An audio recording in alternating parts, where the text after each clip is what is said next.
En la entrevista nos acompaña el exministro de Economía, Rubén Morales. Rubén, gusto saludarlo. ¿Cómo le ha ido? ¿Todo bien? Gracias a Dios. Claro todo que bien. uno se plantea, ¿verdad? Cuando ve que hay un montón de economistas que cada quien hace un análisis de la situación del país, pero lo que uno no percibe muchas veces es de repente una postura oficial del ministro de Economía en funciones. Hay momentos en donde, digamos, el ministro no puede decir realmente cómo se encuentra el país económicamente.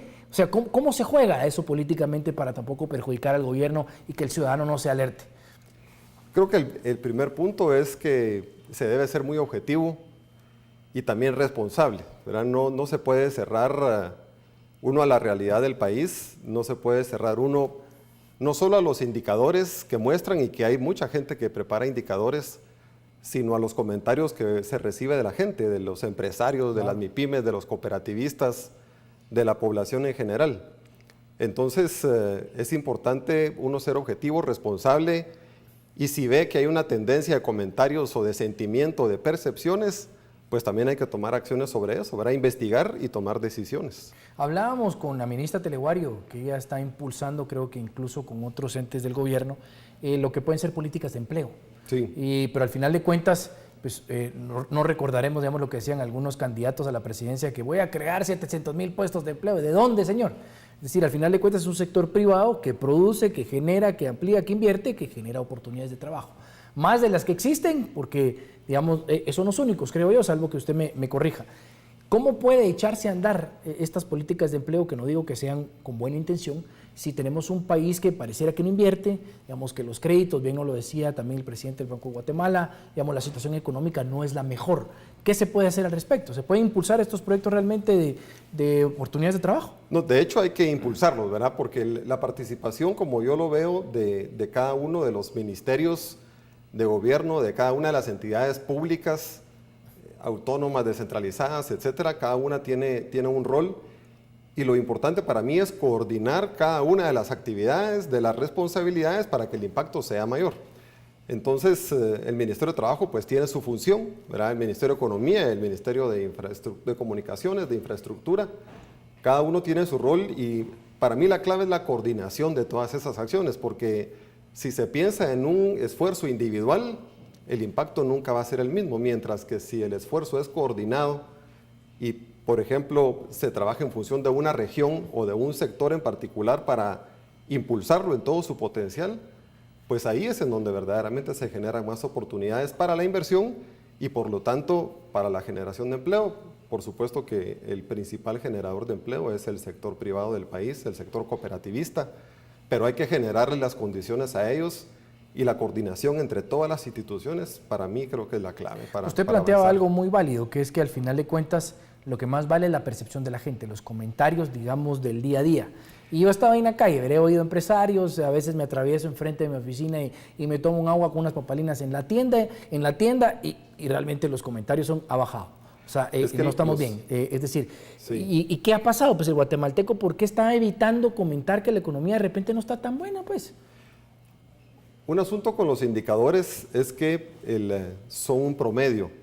La mayoría de veces son un promedio, y en ese promedio a veces, digamos, nos perdemos dentro de la realidad del país. Y aunque así son las estadísticas, ¿verdad? Muchas cosas son en promedio lo que refleja el país.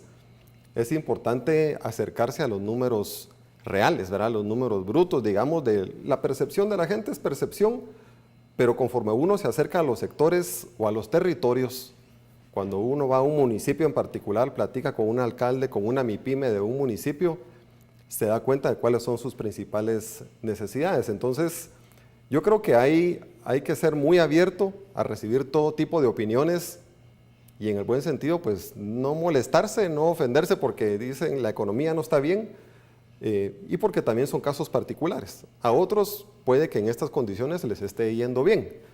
Así que son percepciones, y al final se tiene que hacer una suma de todo, ¿verdad? Y ser muy responsable de ir percibiendo, de ir tomando la sensibilidad de la economía. ¿Usted cómo lo ve? ¿Estamos bien? ¿Estamos más o menos?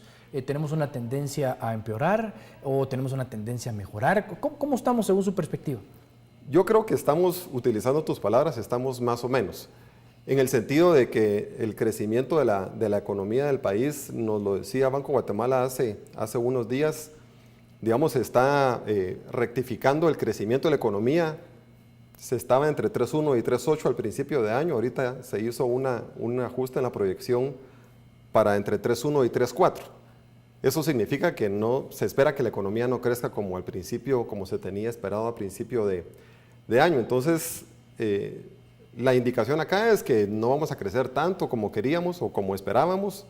Vamos a crecer un poco menos, pero siempre va a haber crecimiento y eso es lo bueno. Claro, aquí que la economía sigue creciendo al final de cuentas. El presidente de Guatemala nos decía que en términos de esas proyecciones de crecimiento había una pequeña desaceleración en el tema, digamos, de lo que son los créditos del sector privado, empresarial. Sí. Si eso le quitábamos los créditos de consumo, también había, digamos, una tendencia a no otorgar créditos, no porque el banco no lo quisiera, sino porque no lo están pidiendo.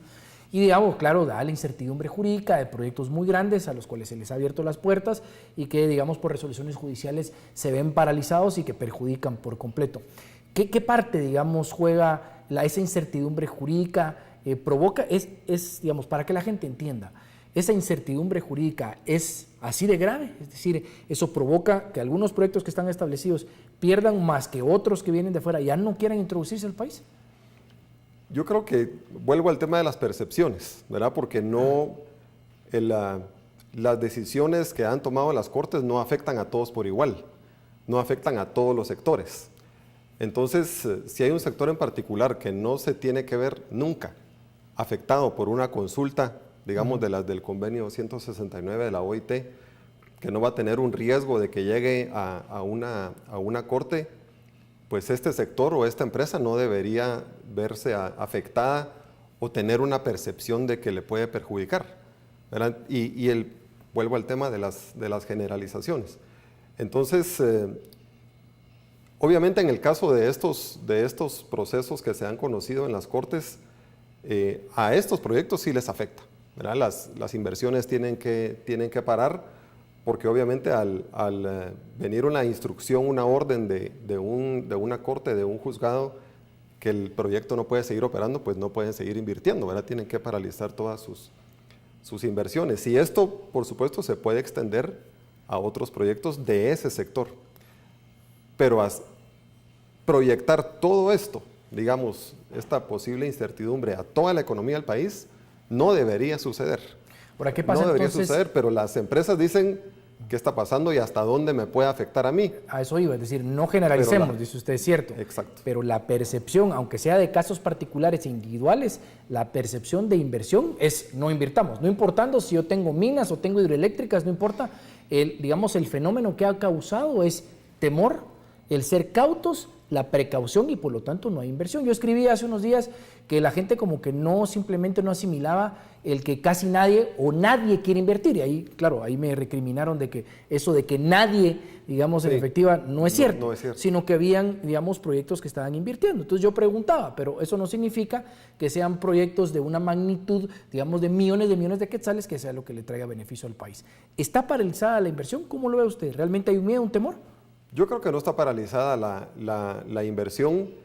Lo que sí sucede es que muchas veces los mensajes hacia afuera del país, en el caso de las calificadoras de riesgo que visitan Guatemala, visitan el país, se entrevistan con diferentes entidades, sectores, entidades de gobierno también, entidades del sector privado, ellos vienen a tomar un poco la temperatura aquí y salen estos comentarios porque son muy sonados, son muy conocidos.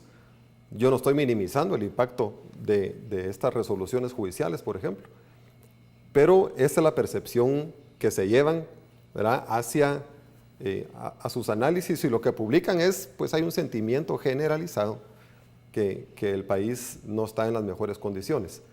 Entonces, sí puede suceder, digamos, que en ciertos sectores la inversión se está paralizando, pero hay otros sectores, en el sector agrícola, por ejemplo, que pueden estar creciendo y que la misma proyección de su proyecto, de su inversión, les obligue, o el mercado internacional les está obligando, les está demandando más, y ellos entonces se ven en la necesidad de una mayor inversión, ¿verdad? La parte de servicios profesionales, que no son grandes inversiones, pero que sigue creciendo, ¿verdad?, que es bastante favorable.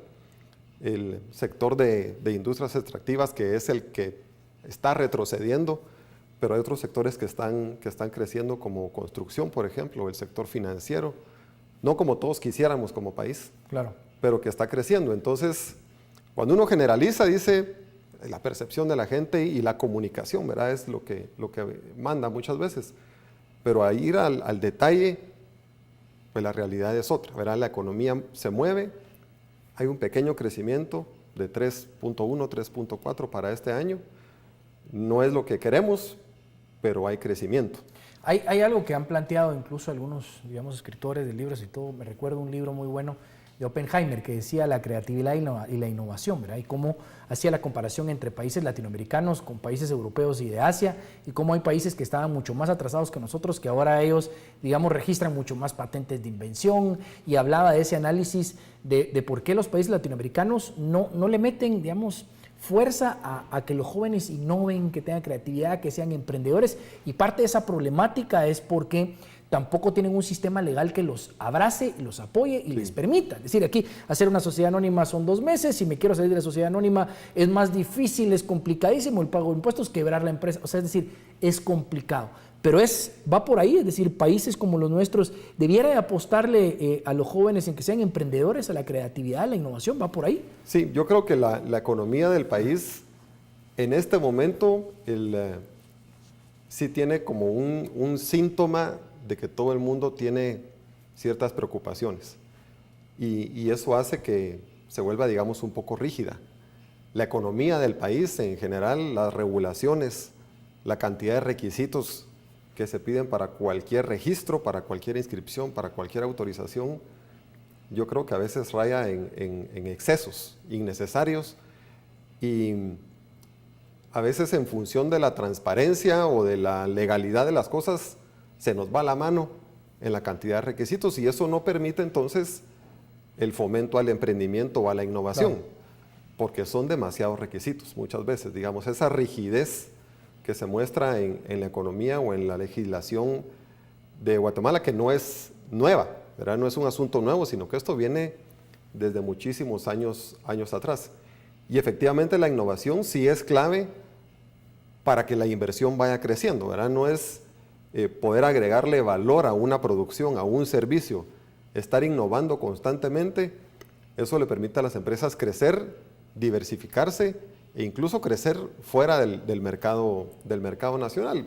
Por ejemplo, el caso de las franquicias aquí en Guatemala, que es un sector muy exitoso de hace muchos años, franquicias nacionales, ¿verdad?, que se han internacionalizado. Creo que es de los casos tal vez más exitosos que nosotros podríamos decir, cómo innovando sus servicios, sus productos, pueden crecer y además internacionalizarse.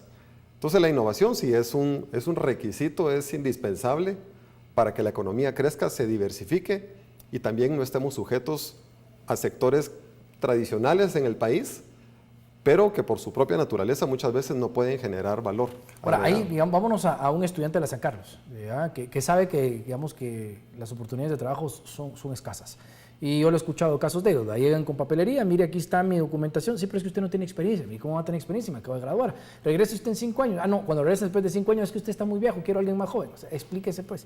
Y cada vez los índices de desempleo pareciera que son menores, comparado con la cantidad de estudiantes que se gradúan de la universidad, sí, no digamos los que no se graduaron de la universidad. Sí.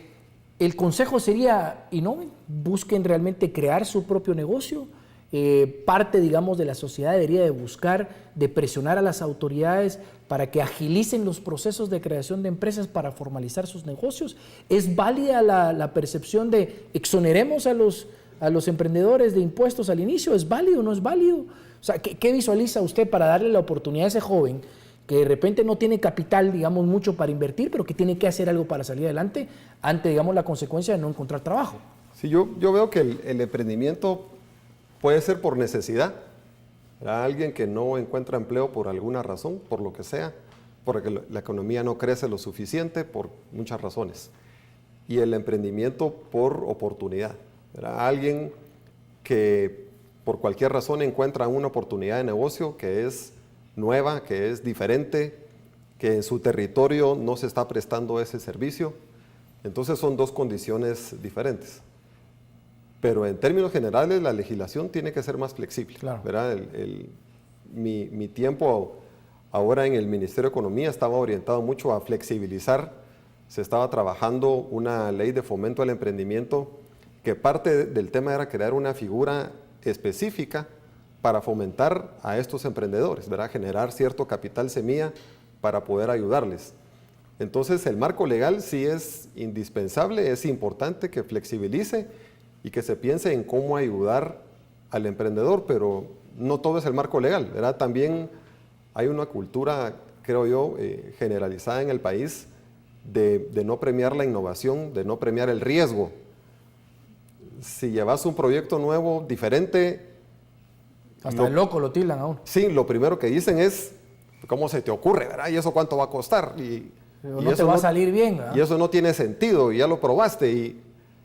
Y el éxito de muchos países está en premiar, en incentivar, en todo lo que significa incentivo, ¿verdad? No solo exoneración de impuestos, en incentivar esas ideas arriesgadas, diferenciadoras. Si uno no cree en los jóvenes, en este caso, que puedan traer muy buenas ideas, entonces, ¿quién va a creer en ellos? ¿Y cómo se va a generar esa cultura del emprendimiento, esa cultura innovadora? Y hay que creer, ¿verdad? Hay que creer y arriesgar como país. Pero en Guatemala somos muy tradicionales, conservadores en esa parte, y si no está aprobado en otro lugar, va a ser muy difícil, ¿verdad? Que puedan darse estos emprendimientos. Bueno, en fin, le agradezco mucho por haber estado con nosotros. Hay que ser positivos, eso sí, eso quedamos todos. Totalmente y le recomiendo a los jóvenes, hay un libro, si quieren leerlo ustedes, de Crear o Morir o Innovar, creo que se llama, de Andrés Oppenheimer, y hay una frase importantísima, dice: el latinoamericano tiene mucho miedo a fracasar. ¿De qué es lo que dice la gente cuando fracasa? Mientras otros países que han sido completamente innovadores dicen: yo prefiero fracasar a perder una oportunidad. Entonces hay que probar y que el fracaso no le dé miedo. Vamos al corte, que para nosotros es el final del programa. Feliz noche.